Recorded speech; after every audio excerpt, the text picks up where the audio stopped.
Hey, what's up everybody? Check it out, man. We just got the cheapest Porsche in the state. I guarantee it. First of all, we got some really nice tires, matching set all the way around. Black rims, looks really good with the white paint. Body wise, she's in really good shape. She's not all beat up with hail or anything. In fact, there's not a hail dent on it anywhere. It's due for a good washing. But other than that, the paint is in really good shape. No clear coat peeling or anything like that. Now, is the car perfect? No, not by any means. We'll get to that in just a minute. But for the price, you could not beat it. Oh, and did I mention it's a turbo? Check it out. And it's even got the V8, y'all. Let's take a look at the inside of it. Interior is in great shape. It's not all busted up with the cracked up seats or any of that. No rips, no tears, no stains. It's got a little missing piece here, but guess what? I found it in the door panel over here. Look at that. A little dab of glue on there, fix that. Look at that, like brand new. That's really all I could see that was wrong with the whole inside of this thing. Oh, you know what? There was one more thing. I'll show you that in just a minute. But look at the dash. It's not busted up at all. It's got a really nice stereo in it. The speakers are good. They're not broken or cracking or staticky or any of that. Lots of bass. It's got these really cool, this is awesome for the country. Underneath it, look, I mean, the interior is like brand new. The carpet, it's all like brand new underneath it. Somebody took really good care of it. Those are a must-have out here in the country. I'm loving those. Take a look in the back seat here. Same thing. Everything's looking really nice on this side. It's got those same little liners there for the carpet to kind of protect it. I've been looking underneath it and it looks nice. It's nice. It's not tore up. It's not stained up or anything. I'll show you guys the other side. I forgot all about this. It's this guy here. It goes up on the back of the seat there and it's supposed to clip on, but you can see where it's got these tabs here and they've broken off. They're right there. All I got to do is take that, unclip that out of there, glue it back onto this piece. Problem solved. Super easy, y'all. That shouldn't take but a few minutes. But yeah, more of the protective liner in the back. Really cool. Door panels, everything's in good shape. All the windows roll up and down. And look at the tint on this thing. That is a must-have for Oklahoma. I'm gonna tell you what, it gets super hot here. It was 115 degrees just the other day. It's gonna be more of the same today too. Let's see if we can't fire this up. AC and everything, and this thing works really well. There she goes. All right. I'll let it run for a minute, and we'll go outside and listen to it.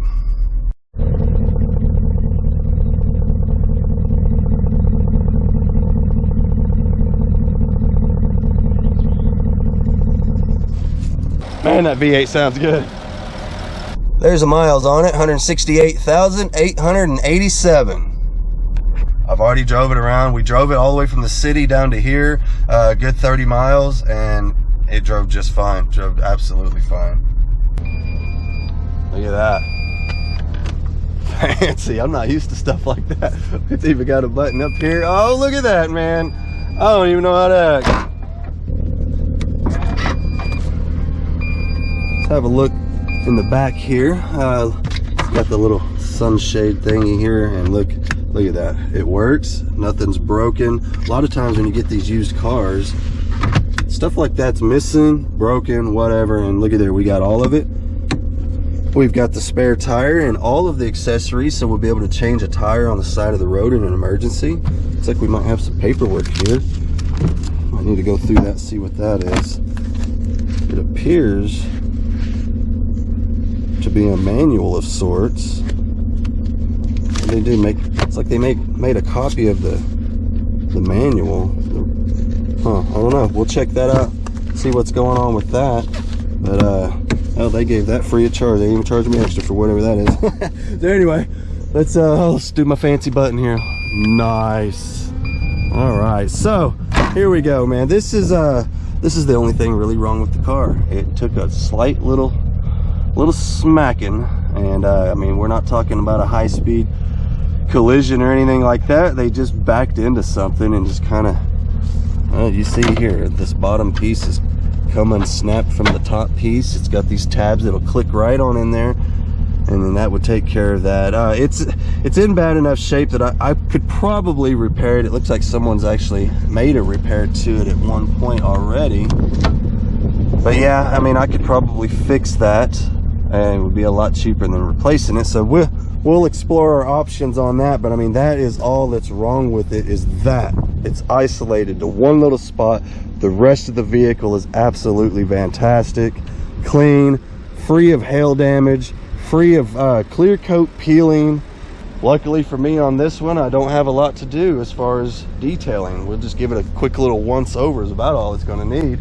And then maybe we'll focus some attention on that. I don't know. I haven't decided yet. We got the car so cheap that I almost just wanted to send it and just make my money and just move right on. Just make this one a quickie, right? So this has been bugging me, man. I'm going to go ahead and take care of it right now. Let's just get it over with. Let's start with my little trim tool here. We'll see if we can't pop this out of here. Oh, hell, I didn't even need the trim tool. Gotta like that. Let's see about this one. There we go. Well, the clip came off of that one.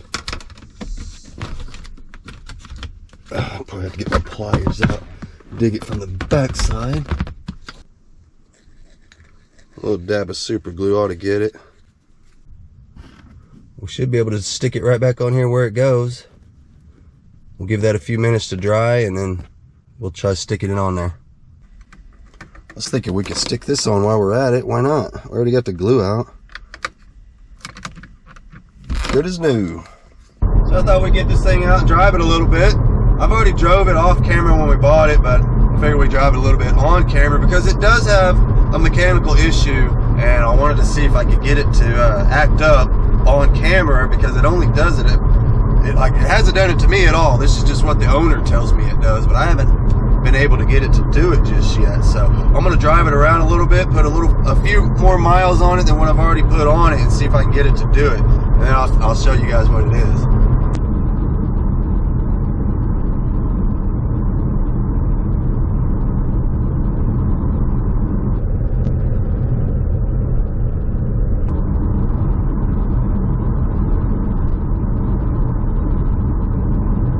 Well, I've been driving it around for a little bit, and I can't get it to do it right now. I'm not sure.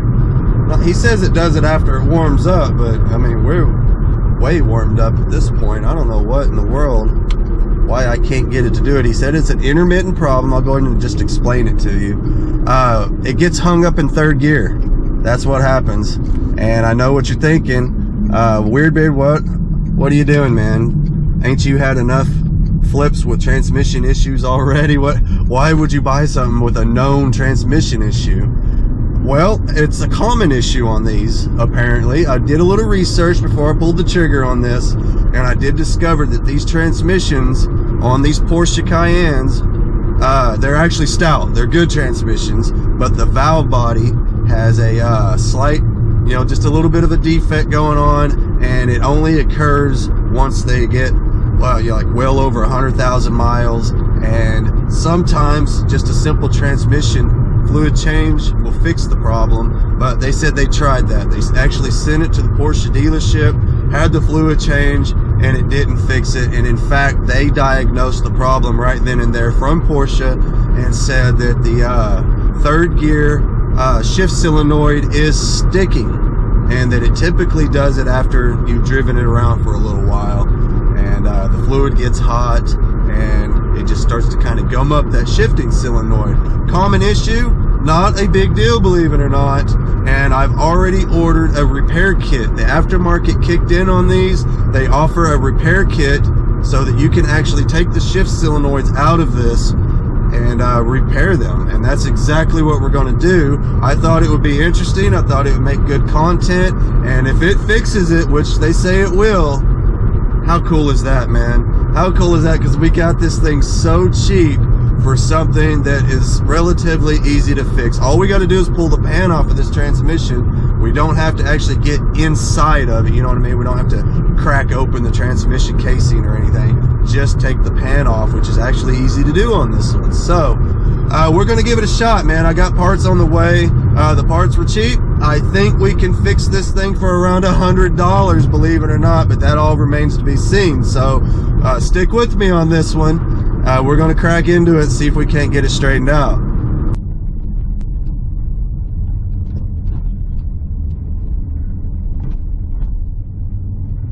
Well, I actually got the problem to reveal itself now. I drove a few more miles and I'm noticing that we are in fact stuck in third gear.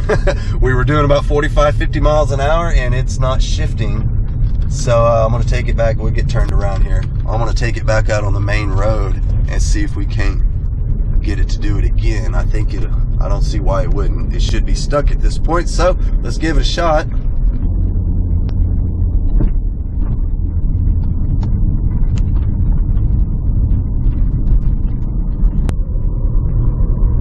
Yeah, I do believe we are stuck in third gear at this point. You can see we're doing almost 50 miles an hour and it is not giving us a shift. So there you go. That's our issue that we're having. You can see here that we are in fact in drive. So yeah, we do in fact have an issue.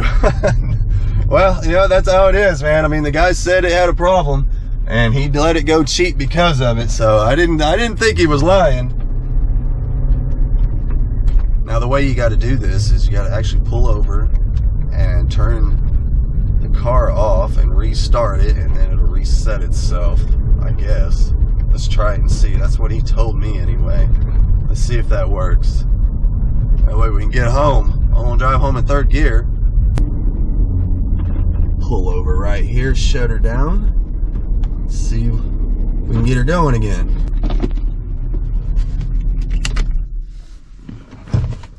All right, let's try it again.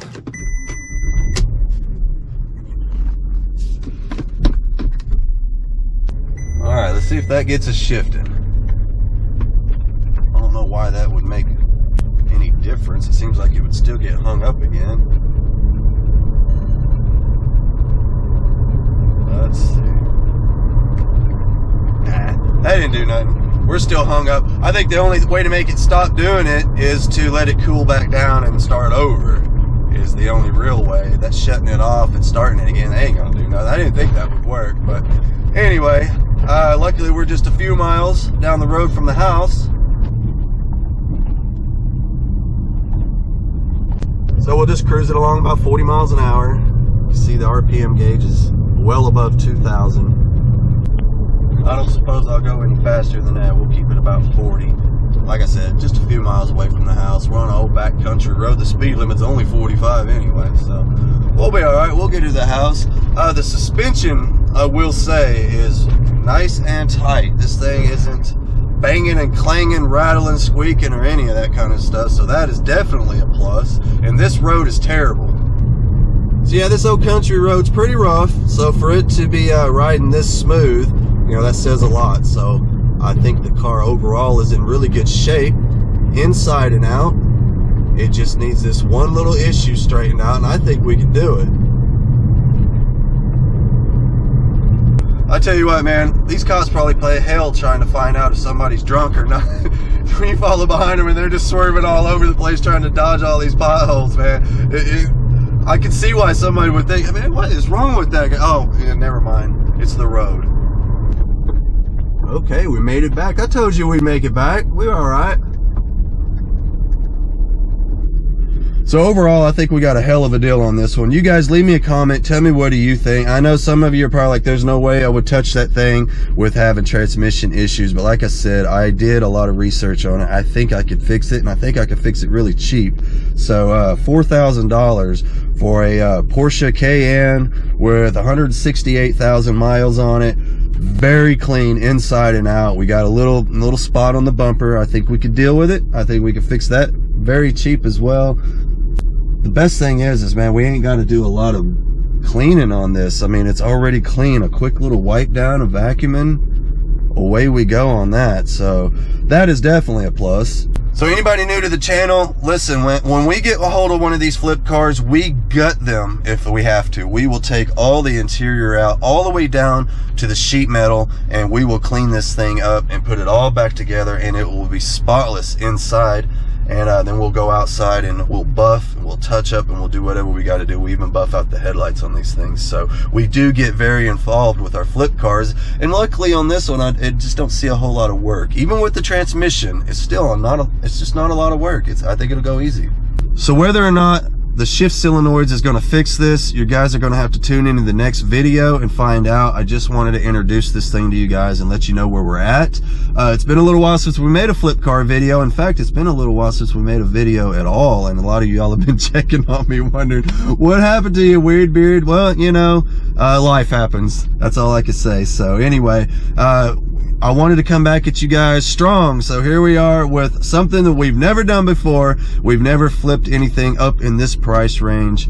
This thing retails for around $11,000, and so far we've only got 4,000 into it. So we've got a lot left on this one, a lot of room to make some money, and I thought it would be pretty interesting to see how it goes. So that's why we jumped on this one. So here's your flip car video for anybody that's wondering what's been going on, where have I been, all of that. Well, here you go, man. We're back at it again. You guys be sure to tune in on the next one. Please like, share, subscribe, man. Help promote the video. Let's get the video growing, and I do appreciate all of the support I get from you guys.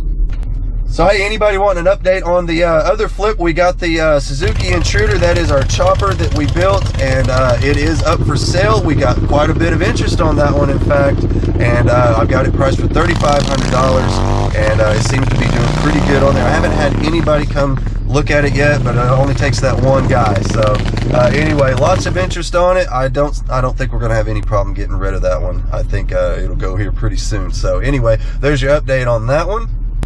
As far as the F-150 goes, I've got the block and the crank in the machine shop being worked on. We're just waiting for that to get done. We'll go pick it up, and then we could continue on with our engine build on that one. I can't wait to get that one put back together and hear it run again. I can't wait to get it flipped, see how much it goes for. So you guys stay tuned on that one as well. Oh, and hey, we sold the Saturn the other day. Some of you guys were asking whatever happened on that one. She's out of here. She's gone. We did good on that one. We made all of our money back on that one. We didn't lose a dime on it. And thanks to you guys watching the videos, we actually did pretty good on that one. A lot of y'all sent supplies, wanted to see some detailing going on, so we made some good detailing videos on it. The transmission, it had a transmission issue as well, and we got in there and we learned a thing or two on that one. It was very educational. We learned how wave plates, that is a simple it was actually pretty easy, cheap repair to make, just time consuming. But anyway, we got it done. You guys watched the videos. You guys helped us out on that, and we did very well on that one. That one's out of here, man. She's gone. I drove that one around for a little while, and she did fine. And anyway, it had a few other issues, and I was done with it. I wanted to cut my losses on it. I didn't feel like dropping the engine cradle, replacing a power steering pump. I feel like I've done enough work on that one, so I went ahead and sent it, and we did very well on it. So that one's out of here. So anyway, that is your flip car update. As far as side projects go, man, we'll be getting those in, working on those. The Fury, the Coronet, the Datsun pickup. So we'll be getting those rolling again as well. So don't worry, we're still doing it, y'all. We took a little break. We had a death in the family, and we kind of stopped making videos for a minute. So anyway, there's your flip car update. I'm gonna go ahead and get on out of here. I appreciate you guys watching. Be sure to tune in on the next one, man. We're gonna see if we can't get this one straightened out. It ought to be pretty interesting. Never done it before, so learning experience, that's what we do around here. I'm a car flipper. I'm more of a flipper than a dealer, even though I do have a dealer's license. I actually enjoy the flipping process. I enjoy learning about these cars and all of their weird little issues. They've all got them, and I like to hone in on those common issues. That way, if I find them cheap, I can get them and know exactly how to fix them. They wanted $4,000 to fix this thing, and I'm convinced I can do it for around 150 bucks. So let's just see how it goes. But anyway, I'm gonna get out of here. Please like, share, subscribe, all you guys. I do appreciate you watching. Check me out on Facebook and Instagram, Weird Beard. I'm gonna get on out of here. I'll see y'all later.